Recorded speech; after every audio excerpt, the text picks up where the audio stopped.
दोस्तों, एक कहानी है फ्यूचर की जहां पर हम एक नई दुनिया को देखते हैं जो दो हिस्सों में बंट चुकी थी।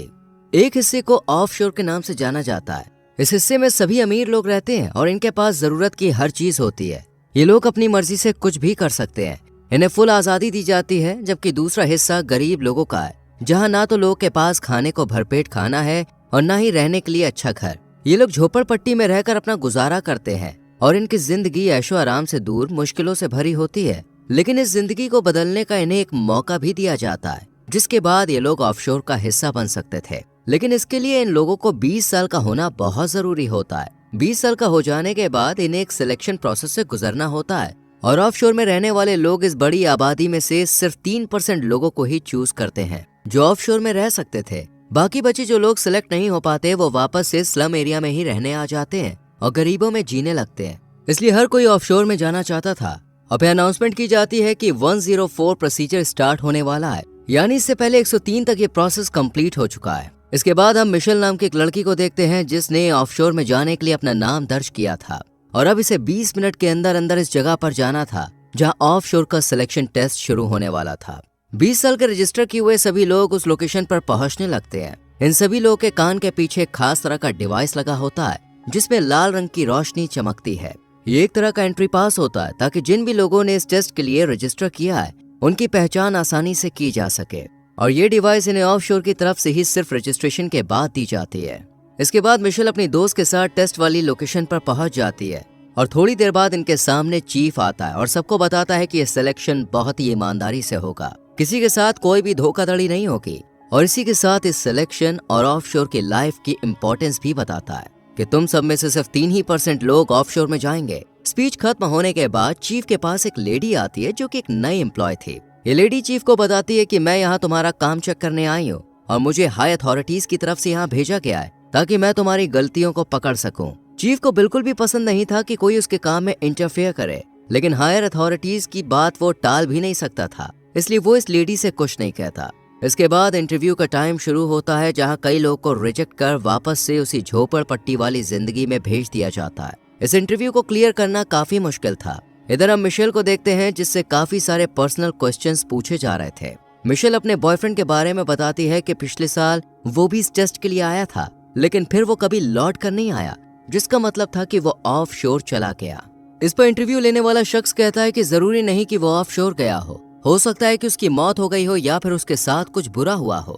इसके बाद एक शख्स मिशेल को उसके बॉयफ्रेंड की आखिरी निशानी नेकलेस उतारने को कहता है और मिशेल उतार कर यहाँ रख देती है और अपने इमोशनल टेस्ट में पास हो जाती है। इसके बाद हम मार्को नाम के एक लड़के को देखते हैं जिसका हर फैमिली मेंबर इस टेस्ट में पास होकर ऑफशोर चला गया था, इसलिए इसे पूरा कॉन्फिडेंट था कि ये भी जरूर ऑफशोर जाएगा। मार्को का कॉन्फिडेंस लेवल काफी हाई था। मार्को का ये कॉन्फिडेंस देखकर इसे भी सिलेक्ट कर लिया जाता है। और फिर हम एलेक्स नाम के एक लड़के को देखते हैं जो किसी भी तरह ऑफशोर में जाना चाहता था, इसलिए बिना रुके बोलता ही रहता है और किसी भी कीमत पर इस फर्स्ट राउंड को क्लियर करना चाहता है। लेकिन उसका ये बिहेवियर इंटरव्यू लेने वाली लेडी को पसंद नहीं आता और उसे फर्स्ट राउंड में ही बाहर कर दिया जाता है।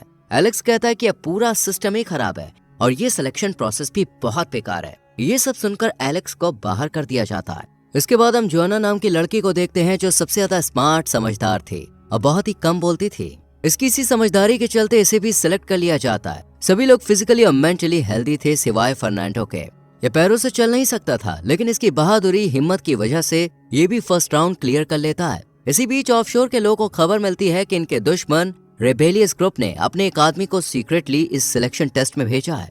ऑफशोर के लोग जल्दी से इस जासूस का पता लगा लेते हैं और इसके साथ काफी बुरा बिहेव करते हैं। उसे इतना ज्यादा टॉर्चर करते हैं कि वो सारी सच्चाई उगल देता है और बताता है कि उसके अलावा भी यहाँ एक और जासूस है जो कि रेबेलियस ग्रुप को पल पल की खबर दे रहा है। इसके बाद हम रेबेलियस ग्रुप को देखते हैं जो कि ऑफशोर का सबसे बड़ा दुश्मन था। ये ग्रुप अमीरी और गरीबी के बीच खड़ी दीवार को गिराना चाहता था। इस ग्रुप का मानना था कि जब सब लोग समान हैं तो फिर गरीब लोगों को इतनी मुश्किलें क्यों।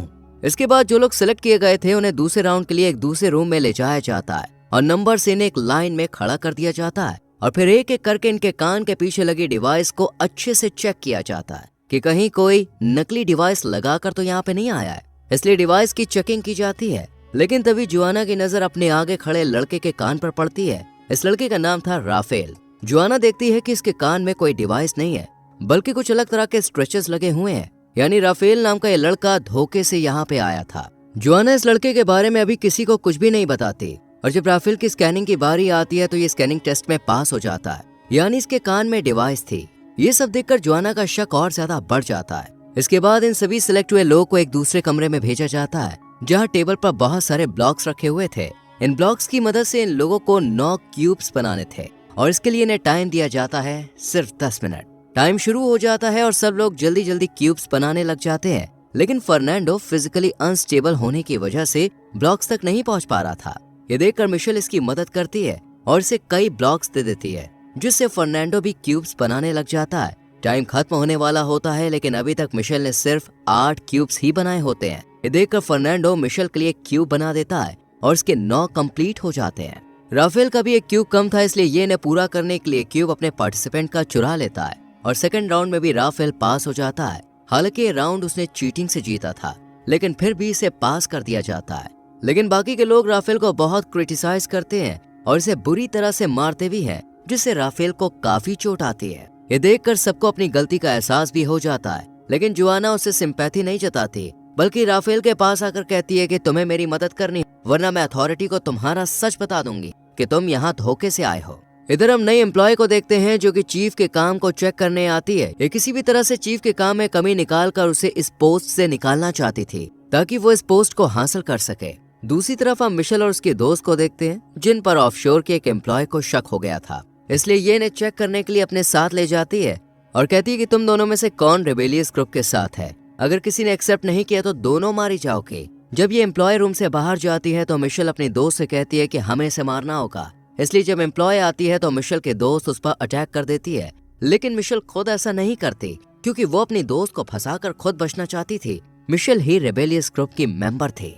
इसकी दोस्त मारी जाती है और मिशेल अगले राउंड में चली जाती है। यहाँ पर हमें पता चलता है कि पिछले साल यहाँ उसका बॉयफ्रेंड नहीं बल्कि भाई आया था। अब वो उससे ही मिलने के लिए यहाँ आई है और साथ ही गरीबी अमीरी का भी फर्क मिटाना चाहती है। इसके बाद हम फर्नांडो को देखते हैं जहाँ हमें इसके पास्ट के बारे में पता चलता है। फर्नांडो के पैरों में बचपन से ही प्रॉब्लम थी और इसके डैड ने इसका शुरू से बहुत ध्यान रखा।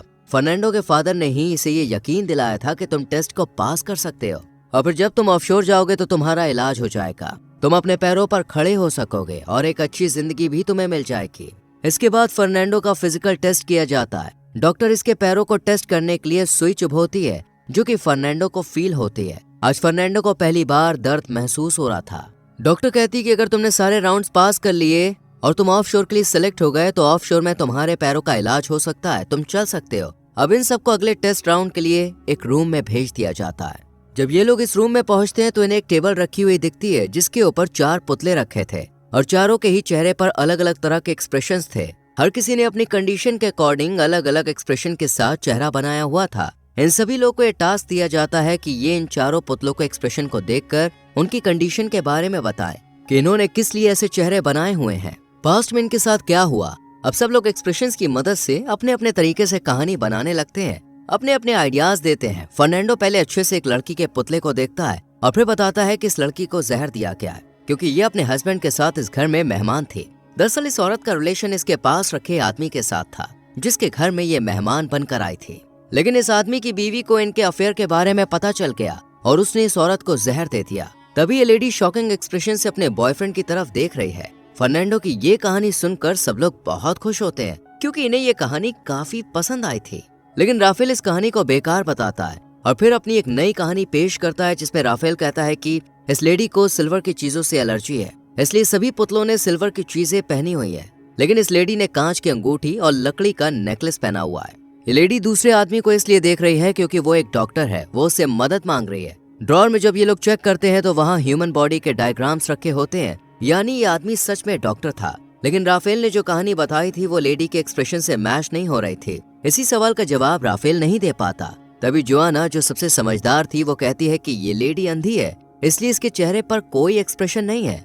और जब ये इस लेडी के ड्रॉर को चेक करती है तो इन्हें ब्लाइंड्स की बुक भी मिलती है, यानी जोआना की कहानी ठीक थी। इस तरह ये लोग इस राउंड को भी पास कर लेते हैं। चीफ भी ये सब देख रहा होता है और फिर नई लेडी एम्प्लॉय से कहता है कि तुम इन सब पर ध्यान रखना, मैं अभी थोड़ी देर के लिए किसी काम से जा रहा हूँ। ये लेडी एम्प्लॉय चीफ पर नजर रखती है और देखती है कि चीफ स्लम एरिया में कपड़े बदल कर जा रहा है। चीफ भी कैमरे की ग्रीन लाइट देखकर पता कर लेता है कि एम्प्लॉय उस पर नजर रख रही है, लेकिन एम्प्लॉय चीफ के खिलाफ कोई सबूत पेश नहीं कर पाती। इसके बाद इन्हें एक रूम में ले जाया जाता है जहां इन्हें 6 साइंस दिए जाते हैं, जबकि ये लोग 7 होते हैं, जिसका मतलब था कि इन लोगों को एक को एलिमिनेट करना था। लेकिन ये किसको करेंगे इन्हें समझ नहीं आता। राफेल कहता है कि मेरे पास एक कॉइन है, मैं बाहर जा सकता हूँ, लेकिन जिसके पास कॉइन नहीं है वो राफेल पर अटैक कर देता है और दोनों में लड़ाई होने लगती है। लेकिन तभी ये लड़का वोट करने को कहता है। सभी लोग राफेल के खिलाफ वोट करते हैं, लेकिन मिशेल कहती है कि जोआना को बाहर निकाल दो क्योंकि वो समझदार थी और मिशेल के प्लान को नाकामयाब कर सकती थी। ये सुन जोआना राफेल की तरफ देखती है। जोआना को राफेल की सच्चाई पता थी, इसलिए राफेल जोआना की साइड लेता है और फर्नांडो को बाहर निकालने को कहता है क्योंकि ये फिजिकली ठीक नहीं था